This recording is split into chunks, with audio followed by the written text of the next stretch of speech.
Hello everyone, मैं Amit toppers cos academy पे आपका स्वागत करता हूं। तो बेटा हाजिर हूं एक और नई वीडियो के साथ। 17 जुलाई 2023 को एसएससी सीजीएल की जो फोर्थ शिफ्ट हुई थी वो शिफ्ट हम यहां पर डिस्कस करेंगे। बहुत इंपॉर्टेंट क्वेश्चन है, बहुत अच्छे क्वेश्चन है। ये क्वेश्चन आपको ट्रेंड बताएंगे कि एसएससी किस तरीके का क्वेश्चन पूछता है और अभी जो एग्जाम होने वाला है 2024 का उसमें कैसे क्वेश्चन आपके आ सकते हैं। तो बहुत ध्यान से वीडियो को देखना, बहुत यूजफुल ये वीडियो आप लोगों के लिए है। ठीक है, चलिए शुरू करते हैं पहले क्वेश्चन से। Which group of river is a part of peninsula drain system? पराद्वीपीय भारत जो है, इनमें से कौन सी नदियां ऐसी हैं जो पराद्वीपीय भारत के प्रवाह तंत्र में आती हैं? ठीक है, पहला आपको दे रखा है महानदी, गोदावरी और घाघर। आपको होता है महानदी उड़ीसा की तरफ दक्षिण भारत में आएगी, गोदावरी आपका दक्षिण भारत की ही गंगा बोली जाती है, बूढ़ी गंगा या दक्षिण भारत की गंगा बोला जाता है गोदावरी को। तो हाँ, ये जो है आपका साउथ इंडिया की नदियां हैं, प्रायद्वीपीय भारत पेनिनसुला इंडिया की नदियां हैं। क्या गंडक और घाघरा है? नहीं सर, गंडक और घाघरा आपका दक्षिण भारत में नहीं है, उत्तर भारत में। ये आपका बिहार हो गया, उत्तर प्रदेश हो गया, वहां बहती हैं। क्या गंगा और यमुना? नहीं सर, गंगा यमुना तो आपका उत्तर भारत की सबसे बड़ी नदियां हैं, है ना, तो ये भी इसका आंसर नहीं होगा।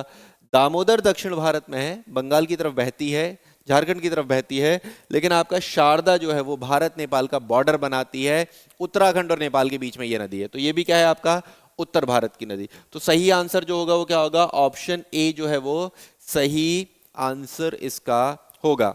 ठीक है, चलिए अगले क्वेश्चन की तरफ चलते हैं। अगला क्वेश्चन है, the musician Sivamani is associated with which musical instrument? एक म्यूजिशियन है आपके, एक संगीतकार हैं जिनका नाम है शिवमणि। शिवमणि जी जो है वो आपका कौन से म्यूजिक इंस्ट्रूमेंट से रिलेटेड हैं? तो बेटा याद रखना, शिवमणि जी जो है वो आपका ड्रम बजाते हैं। वो किससे संबंधित हैं? ड्रम। तो यहाँ पे ऑप्शन जो होगा ए वो सही आंसर होगा। चलो अगला क्वेश्चन हम आपका देखते हैं। अगला question, who was behind publishing the first newspaper of India? है ना, भारत में जो पहला समाचार पत्र छपा वो किस व्यक्ति के द्वारा आपका छापा गया था? चलो मैं आपको बताता हूं, भारत का पहला समाचार पत्र जो अंग्रेजी भाषा में था वो छपा था 1780 में, है ना। भारत का पहला समाचार पत्र जो अंग्रेजी भाषा में था वो छपा था 1780 में। उसका नाम क्या था? उस समाचार पत्र का नाम था बंगाल गैजेट। बंगाल गैजेट। और यही जो बंगाल गैजेट था जो 1780 से शुरू हुआ वो 1782 में जाके 82 में जाके बंद हो गया था। ये एक वीकली न्यूज़पेपर था, मतलब सप्ताह में एक बार ये छपा करता था। ठीक है, मतलब एक हफ्ते में एक बार ये पब्लिश हुआ करता था। और ये जो समाचार पत्र था इसके संस्थापक जो थे वो थे जेम्स अगस्टस हिकी, है ना। इसके जो संस्थापक थे वो कौन थे? जेम्स अगस्टस हिकी इसके संस्थापक थे। तो यहाँ पे ऑप्शन ए जो होगा वो इसका सही आंसर होगा। चलो आप लोगों से बेटा एक क्वेश्चन है, आप लोगों से मुझे ये कमेंट करके बताना कि पहला देसी भाषा में समाचार पत्र, यहाँ तो हमने बात करी भारत का पहला समाचार पत्र जो अंग्रेजी भाषा में था। आपसे मैं बोल रहा हूँ देसी भाषा। देसी भाषा बंगाली भी हो सकती है, हिंदी भी हो सकती है। तो पहला देसी भाषा में जो समाचार पत्र छपा था वो कौन से वर्ष में छपा था और उसका नाम क्या था? आप कमेंट करके बताना। ठीक है, चलो अगले क्वेश्चन की तरफ चलते हैं। अगला question, the number of on field umpire in the cricket match. बहुत इजी क्वेश्चन है, हर बंदा आपका क्रिकेट देखता है। थर्ड एम्पायर टीवी के सामने बैठा हुआ होता है।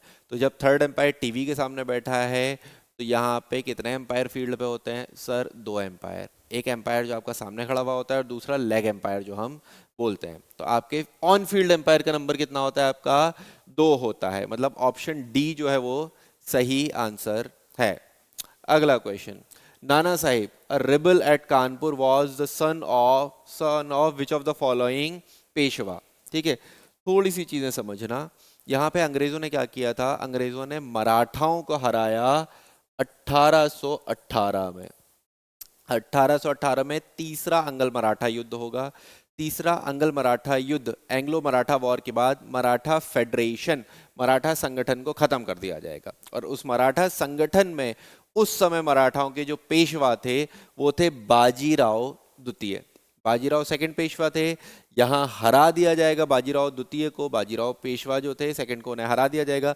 उनके बेटे थे नाना साहिब, नाना साहिब को भेज दिया जाएगा कानपुर, नाना साहिब को कानपुर भेज दिया जाएगा, उस क्षेत्र में जहां मराठाओं का प्रभाव नहीं था, ताकि नाना साहिब को कोई ना जाने तो विद्रोह के चांसेस जो हों वो कम रहें। तो यहाँ पे नाना साहिब किसके, आपके कौन से पेशवा के बाद थे, तो वो किसके वो थे फॉलोइंग में आपके पेशवा बाजीराव द्वितीय के।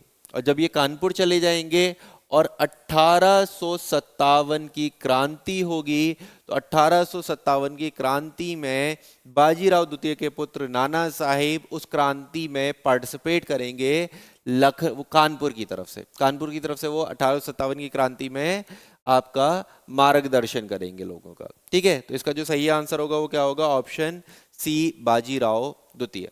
चलो अगला question, the fundamental duties of Indian citizen were added to the Constitution of India upon the recommendation of which of the following committee। ये आपका फंडामेंटल ड्यूटी से इतने क्वेश्चन पूछ रहे हैं ना, हर शिफ्ट में एक क्वेश्चन पूछ रखा है।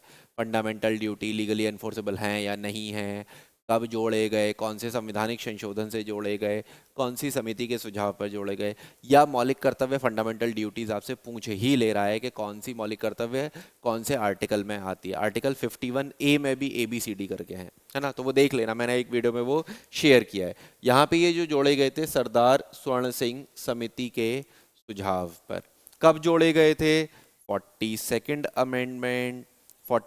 अमेंडमेंट एक्ट से 1976 में। कितने जोड़े गए थे, 10 जोड़े गए थे। उसके बाद 2002 में 11वां मौलिक कर्तव्य जोड़ दिया गया जो शिक्षा से संबंधित था। क्या मौलिक कर्तव्यों में टैक्स देना आता है, नहीं सर, मौलिक कर्तव्यों में टैक्स देना नहीं आता।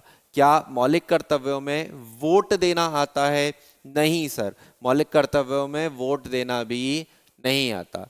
क्या मौलिक कर्तव्यों का हम पालन नहीं करेंगे तो हम पे कोर्ट केस हो सकता है, नहीं सर, मौलिक कर्तव्यों का अगर हम पालन नहीं करेंगे तो हमारे ऊपर कोर्ट केस नहीं हो सकता। अनुच्छेद 51A के अनुसार, किसी और चीज के अनुसार हो सकता है, संसद के किसी और कानून के अनुसार हो सकता है, लेकिन मौलिक कर्तव्य में अनुच्छेद 51A के आधार पर आप पे कोई कोर्ट केस नहीं हो सकता। ठीक है, चलो तो इसका जो सही आंसर है वो क्या है, ऑप्शन ए जो है वो इसका सही आंसर है।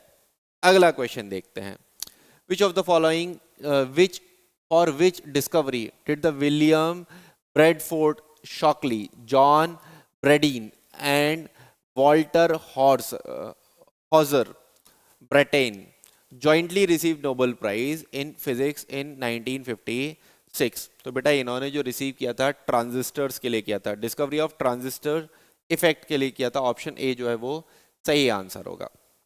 अगला क्वेश्चन आपका देखते हैं, which of the following hill station do not experience snowfall in winter. बोल रहा है इनमें से कौन सा आपका हिल स्टेशन है जहां पे सर्दियों में आपका बर्फबारी नहीं होगी। सर्दियों में बर्फबारी हिमालय या उसके पास होती है। हिमालय के पास है श्रीनगर, बर्फबारी होगी। हिमालय के पास है शिमला, बर्फबारी होगी। हिमालय के पास है नैनीताल, बर्फबारी के चांसेस हैं। ऊटी कहाँ है, ऊटी दक्षिण भारत में है। कौन सी पर्वत श्रृंखला का हिस्सा है, नीलगिरी का हिस्सा है।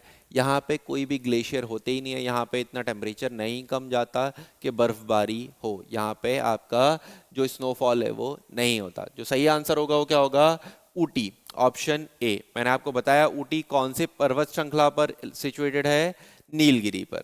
ठीक है, चलो तो ऑप्शन ए इसका सही आंसर होगा। अगला क्वेश्चन, कॉलम दे रखे हैं बेटा, ये question as it is repeat हुआ है। सेम क्वेश्चन आपका एसएससी ने इससे पहले वाली शिफ्टों में पूछा था, आप देखना मिल जाएगा आपको। सेम रिपीट किया है, मैंने आपको बताया भी था। चलो मैं बताता हूँ, ब्लू ग्रीन अलगी जो होती है ना वो साइनोबैक्टीरियम होती है। रेड जो होती है वो रेडो होती है। जो आपका ग्रीन होती है वो आपका क्लोरो होती है। और जो आपका बची ब्राउन वो लास्ट वाली होगी, सेरोग्रासम होती है। ठीक है, तो ये क्या होगा, 1 का, ए का 4, बी का 3, सी का 2 और डी का 1। कौन सा होगा आपका, देखो ये एक ही दे रखा है, ऑप्शन सी। ऑप्शन सी दे रखा है, तो इसका जो सही आंसर होगा क्या होगा, वो ऑप्शन सी इसका सही आंसर होगा। ठीक है, चलिए अगला question. Schools and hostels under the ministry of education, है ना, समग्रम शिक्षा scheme will be renamed after.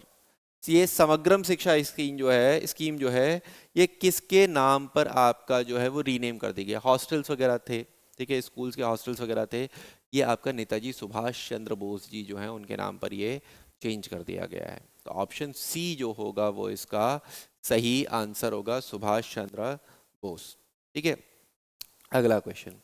Ashoka sent a mission to spread the principles of Dhamma, led by his son Mahendra and daughter Sanghamitra, है ना। तो अशोक ने अपने बेटे और अपनी बेटी संघमित्रा और महेंद्र को भेजा था बौद्ध धर्म के प्रचार प्रसार के लिए।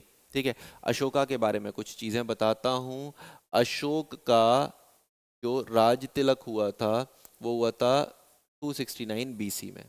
अशोक का बोला जाता है कि अपने 99 भाइयों की हत्या कर अशोक राजा बने, और इसके 8 साल बाद यानी कि 261 बीसी में 261 ईसा पूर्व में कलिंग का युद्ध होगा। कलिंग के युद्ध के बाद अशोक का हृदय परिवर्तन हो जाएगा। अशोक बौद्ध धर्म के प्रचार प्रसार में लग जाएंगे, बहुत सारे शिलालेख लगवाएंगे अशोक बौद्ध धर्म के प्रचार प्रसार से संबंधित, और अपने बेटे और बेटी को सेलोन, सेलोन जिसे हम श्रीलंका भी बोलते हैं, वहां पे अशोक भेजेंगे बौद्ध धर्म के प्रचार के लिए। तो याद रखना सेलोन भेजा था। सेलोन को अभी हम किस नाम से जानते हैं, श्रीलंका, है ना। तो ऑप्शन डी जो होगा वो इसका सही आंसर होगा। अगला क्वेश्चन आपका देखते हैं।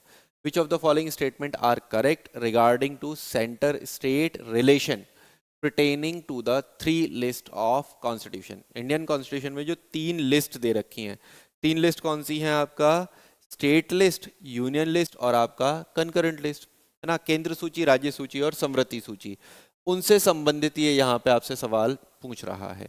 बोल रहा है पहला, देखो पहला पॉइंट क्या दे रखा है, the subject which are not included in any of 3 list are called as residuary subject. ऐसे विषय जो तीनों सूचियों में नहीं आते उन्हें हम क्या बोल देते हैं, उन्हें हम अवशिष्ट विषय या अवशिष्ट शक्तियां बोल देते हैं। हाँ सर, ये बिल्कुल आपका सही है, तीनों सूचियों में नहीं आता तो हम क्या बोलते हैं, रेजिडुअरी सब्जेक्ट। अगला देखते हैं। If there is any conflict between union list and state list then the former prevails. अगर केंद्र सूची और राज्य सूची में कुछ विवाद होगा तो यहाँ पे केंद्र की बात मानी जाएगी। ये बात भी आपका बिल्कुल सही है। अगला पॉइंट हम देखते हैं।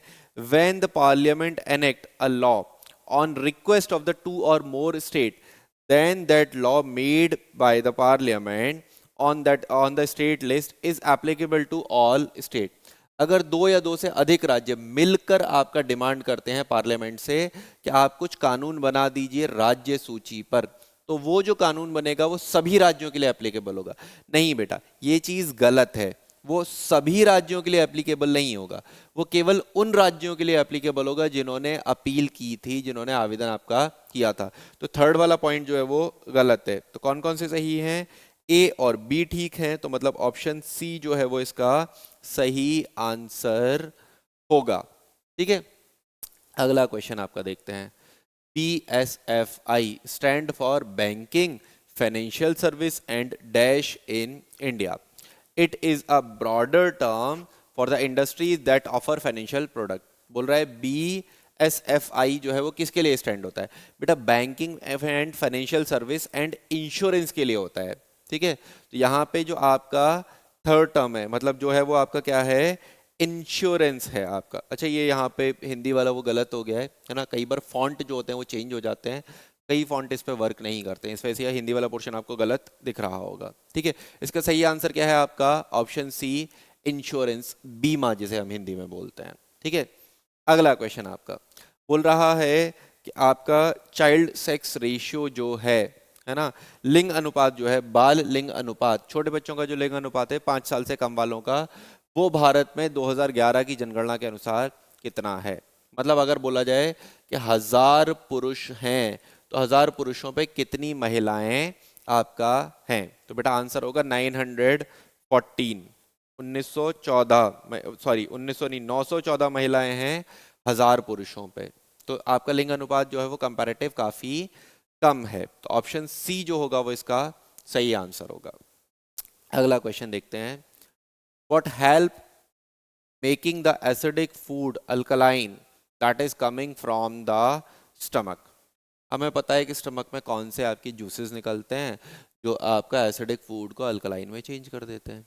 आपने सुना होगा, बहुत कॉमनली देखा होगा, ये क्या होते हैं? बाइल जूसेस होते हैं। पित्त के रस, पित्त की थैली से जो निकलते हैं, उसी की वजह से आपका खाना जो है वो पचता है। और अगर पित्त की थैली निकल जाती है किसी के ऑपरेशन में, स्टोन किडनी वगैरह के ऑपरेशन में, तो मतलब स्टोन के ऑपरेशन में, तो क्या होता है, उसे डाइजेशन में इश्यूज होते हैं, दिक्कत होते हैं। तो यह आपका क्या होगा? बाइल जूसेस होगा। सबको पता है ऑप्शन ए जो है वो इसका सही आंसर होगा, है ना? बहुत इजी क्वेश्चन था। चलो अगला क्वेश्चन आपका। परमवीर चक्र, अशोक चक्र, वीर चक्र, ये सारे जो चक्र हैं, ये सारे चक्र कब दिए जाते हैं? इनको जो प्रदान किया जाता है वो कब किया जाता है? तो बेटा ये सारे जो आपके चक्र दिए जाते हैं वो रिपब्लिक डे के टाइम पे दिए जाते हैं, गणतंत्र दिवस के समय पे दिए जाते हैं। तो आंसर डी जो होगा वो सही होगा। रिपब्लिक डे परेड होती है ना इंडिया गेट पे, तभी ये सारे दिए जाते हैं आपके। ठीक है, तो ऑप्शन डी जो होगा वो सही आंसर होगा। अगला, पद्मश्री अवार्डी 2002 में अर्जुन सिंह ध्रुवे, है ना, is a tribal dancer which of the following dance form. एक ट्राइबल डांसर हैं आपके अर्जुन सिंह जी, जो आपका 2002 में उन्हें पद्मश्री अवार्ड मिला। तो वो आपके कौन से डांस से, है ना, कौन से आपके डांस फॉर्म से वो आपका बिलोंग करते हैं, ये आपसे पूछा है। बेटा वो आपके बिलोंग करते हैं बेगा से, है ना, वो आपके बिलोंग करते हैं बेगा से। मतलब ऑप्शन ए जो है वो इसका सही आंसर होगा। ठीक है, अगला क्वेश्चन आपका। बोरगीत, या बोरगीत या बोरगीत में बोलूं, ये एसोसिएटेड है इंडियन क्लासिकल डांस से, है ना। भारतीय शास्त्रीय नृत्य से आपका संबंधित है बोरगीत, जहाँ पे भगवान कृष्ण जी जो होते हैं उनकी आपकी तारीफें करी जा रही हैं, है ना। गाया जाता है गीत जिसमें भगवान कृष्ण की चर्चाएं करी जाते हैं, भगवान कृष्ण की तारीफें करी जाते हैं, उनके गुणगान किए जाते हैं, वो होता है बोर गीत। और बोर गीत आपका नॉर्थ ईस्ट की तरफ होता है। बोरगीत जो होता है वो कहाँ होता है? नॉर्थ ईस्ट की तरफ होता है। अब आपको देख के खुद ही मालूम पड़ रहा होगा कि बोरगीत जो है वो आपका नॉर्थ ईस्ट की तरफ है। तो देखो, ना तो उड़ीसी हो सकता ना कुचिपुड़ी हो सकता। ठीक है, कुचिपुड़ी भी नहीं हो सकता और उड़ीसी भी नहीं हो सकता। अब बचा मणिपुरी और सतरिया। तो ये कहाँ होता है आपका? सतरिया में होता है, मतलब आसाम वाले क्षेत्र में आपका बोरगीत गाया जाता है, जहाँ पे सतरिया डांस फॉर्म परफॉर्म किया जाता है। ऑप्शन सी जो है वो इसका सही आंसर होगा। ठीक है, चलिए अगला question. On 7 November 2002 prime minister Narendra Modi ji ने क्या किया? अटेंड किया और ऑफर की आपकी प्रेयर प्रकाश पर्व, जो आपका श्री गुरु नानक देव जी की जयंती होती है, उस पे प्रकाश पर्व जो होता है वो आपका अटेंड किया। तो ये प्रकाश पर्व जो था वो कौन से नंबर का प्रकाश पर्व था? तो बेटा ये जो प्रकाश पर्व था वो आपका 553rd, मतलब 553वां प्रकाश पर्व था। ऑप्शन बी इसका सही आंसर होगा। ठीक है, अगला क्वेश्चन आपका देखते हैं। अगला question, who among the following was the slave general of Alauddin Khilji who led his army in the battle against Ramchandra of Devagiri, है ना।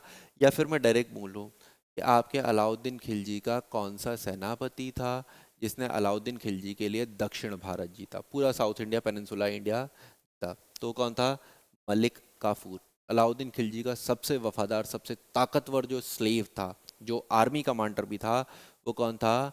मलिक काफूर। याद रखना है इसका नाम। इसने अलाउद्दीन खिलजी के लिए पूरा दक्षिण भारत जीता था। अलाउद्दीन खिलजी का वो सेनापति जो दक्षिण भारत में आपका तमिलनाडु मदुरई तक पहुंचा था, उसका नाम क्या था? आपका मलिक काफूर। एक सवाल ऐसा भी पूछा जाता है स्टेट्स के एग्जाम में कि अलाउद्दीन खिलजी का वो सेनापति जिसका घोड़ा 3 समुद्रों का पानी पीता था, 3 वाटर बॉडीज का पानी पीता था। इधर बे ऑफ बंगाल का, क्योंकि ये आपका द्वार समुद्रम करके एरिया होगा, उसे कैप्चर कर लेंगे। उधर इंडियन ओशन का, क्योंकि मदुरई तक पहुंच गए थे। और इधर आपका अरेबियन सी का, क्योंकि महाराष्ट्र वाला पोर्शन जो है उन्होंने कवर कर लिया था। तो ये सब का आंसर क्या होगा आपका? मलिक काफूर। ऑप्शन डी इसका सही आंसर होगा। मलिक काफूर अलाउद्दीन खिलजी को गुजरात के आसपास मिला था जब अलाउद्दीन खिलजी 1300 के आसपास गुजरात की तरफ युद्ध लड़ने गए थे। ठीक है, चलो अगला आपका क्वेश्चन। हरियाणा गवर्नमेंट ने अनाउंस किया है dash to provide support to the women entrepreneur, है ना, ऑन इंटरनेशनल वुमेन्स डे। तो हरियाणा गवर्नमेंट ने आपका महिलाओं के लिए अंतर्राष्ट्रीय महिला दिवस पर एक योजना शुरू करी है। वो आपसे सिर्फ पूछ रहा है कि इस योजना का नाम क्या है। तो बेटा ये जो योजना है वो है आपका मुक्ति शक्ति, है ना, उस हाँ मातृशक्ति, मातृशक्ति उद्यमित्री स्कीम, है ना, मातृशक्ति उदयमिता स्कीम जो है वो आपका हरियाणा सरकार ने शुरू करी है महिलाओं के लिए। ठीक है, चलिए अगला क्वेश्चन। इंटेंसिव एग्रीकल्चर इम्प्लाइज, जो आपका इंटेंसिव एग्रीकल्चर है, गहन खेती जो है, वो आपका उसका मतलब क्या होता है। बेटा गहन खेती का मतलब होता है जब आप खेती बहुत ज़्यादा करो, ज़्यादा फसलें लगाओ, जल्दी से काटो, और फसलों में भी आप कई सारी फसलें अगर आप लगाते हो तो इंटेंसिव एग्रीकल्चर, मिक्स क्रॉपिंग वगैरह भी जो होता है वो इंटेंसिव एग्रीकल्चर में होता है, जब आपकी ज़रूरत से ज़्यादा आप जो है वो खेती करते हो। ठीक है, bring more land under cultivation, ऐसा नहीं होगा, जमीन के अंदर खेती नहीं बढ़ रही, उतनी ही जमीन पे खेती बढ़ रही है, जमीन ना बढ़ा के उतनी ही जमीन पे हम खेती बढ़ा रहे हैं। ठीक है, cultivation large farms with moderately low input, नहीं मॉडरेटली लो इनपुट नहीं होगा, हम इनपुट को ही तो बढ़ाना चाह रहे हैं। Use of more labour capital input to give land under cultivation, मतलब जो जमीन पे कल्टिवेशन हो रहा है, खेती हो रही है, उसमें हम ज़्यादा से ज़्यादा मशीन लगाएंगे, ज़्यादा से ज़्यादा लेबर लगाएंगे, जिससे ज़्यादा से ज़्यादा हम आपका उससे आउटपुट निकाल पाएँ। ठीक है, तो इससे क्या होगा, ऑप्शन सी जो है वो सही आंसर होगा। अगला question, which country host the 2031 cricket world cup, 2031 का जो वर्ल्ड कप होगा वो कौन होस्ट करेगा। बेटा वो होस्ट करेगा आपका इंडिया और बांग्लादेश, भारत और बांग्लादेश आपका होस्ट करेंगे। अभी जो वर्ल्ड कप हुआ था ना उसमें सिर्फ इंडिया ने होस्ट किया था, लास्ट जो वर्ल्ड कप इंडिया में हुआ था उसमें होस्ट किसने किया था, इंडिया ने किया था। ठीक है, अभी ये जो वर्ल्ड कप होगा इसमें इंडिया और बांग्लादेश दोनों मिलकर ही होस्ट करेंगे 2031 वाले विश्व कप को। लेकिन हाँ, अब 31 से पहले तो आपका एक विश्व कप और आएगा, एक वर्ल्ड कप और आएगा, 2027 का वर्ल्ड कप। और अगर पूछा जाए 2027 के वर्ल्ड कप कौन होस्ट करेगा, तो सर यहाँ पे साउथ अफ्रीका, साउथ अफ्रीका इसे होल्ड करेगा। साउथ अफ्रीका के अलावा जिम्बाब्वे, जिम्बाब्वे के अलावा नामीबिया, है ना, तो साउथ अफ्रीका, जिम्बाब्वे, नामीबिया वगैरह जो है वो आपका होस्ट करेंगे 2027 का विश्व कप। भारत ने कितने विश्व कप जीते, दो, कौन सा, 1983 वाला और 2011 वाला, ओडीआई के विश्व कप जीते हैं।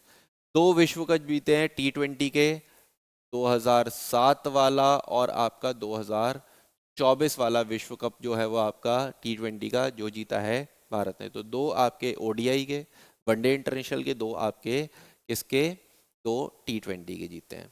पहली बार विश्व कप कब हुआ, ओडीआई का, वनडे इंटरनेशनल का पहली बार विश्व कप कब हुआ था सर, ये हुआ था आपका 1975 में, 1975 में पहला विश्व कप हुआ था 50 ओवर या 60 ओवर के फॉर्मेट में। कौन जीता था, जीता था वेस्ट इंडीज, है ना, पहला विश्व कप जो हुआ था वो कौन से देश ने जीता था, वेस्ट इंडीज ने जीता था। भारत ने जो 83 वाला विश्व कप जीता था वो तीसरा वर्ल्ड कप था, तीसरा विश्व कप था। ठीक है, चलो तो यहाँ पे ऑप्शन बी जो है वो इसका सही आंसर होगा। चलिए अगला question, if the government revenue expenditure exceed the revenue receipt it is called, अगर आपका रेवेन्यू एक्सपेंडिचर जो है, रेवेन्यू खर्चे जो हैं वो आपके रेवेन्यू रिसिप्ट से, रेवेन्यू आय से ज़्यादा हो जाते हैं, तो आपका बजट क्या हो जाता है, वो रेवेन्यू डेफिसिट हो जाता है। भाई रेवेन्यू घाटा हो जाएगा, खर्चे ज़्यादा कर दोगे और पैसा कम मिलेगा तो क्या होगा, रेवेन्यू का घाटा हो जाएगा। तो ये क्या होगा, ऑप्शन ए जो है वो इसका सही आंसर होगा। ठीक है, अगला क्वेश्चन आपका, what happen to the atomic size as you go down to the group, है ना, मैंने अभी आपको पीरियोडिक टेबल दिखाई थी लास्ट वाले उसमें, वो आपका कैसे मूव करती है, इस तरीके से ग्रुप होते हैं, है ना, ग्रुप 1 2 3 4 करके कितने ग्रुप होते हैं, 18 ग्रुप होते हैं, और इस तरीके से पीरियड्स होते हैं, है ना, कितने पीरियड्स होते हैं, 7 पीरियड्स होते हैं। तो जैसे जैसे हम ग्रुप में आपका डाउनवर्ड मूव करते हैं, एटॉमिक नंबर जो है वो बढ़ता जाता है।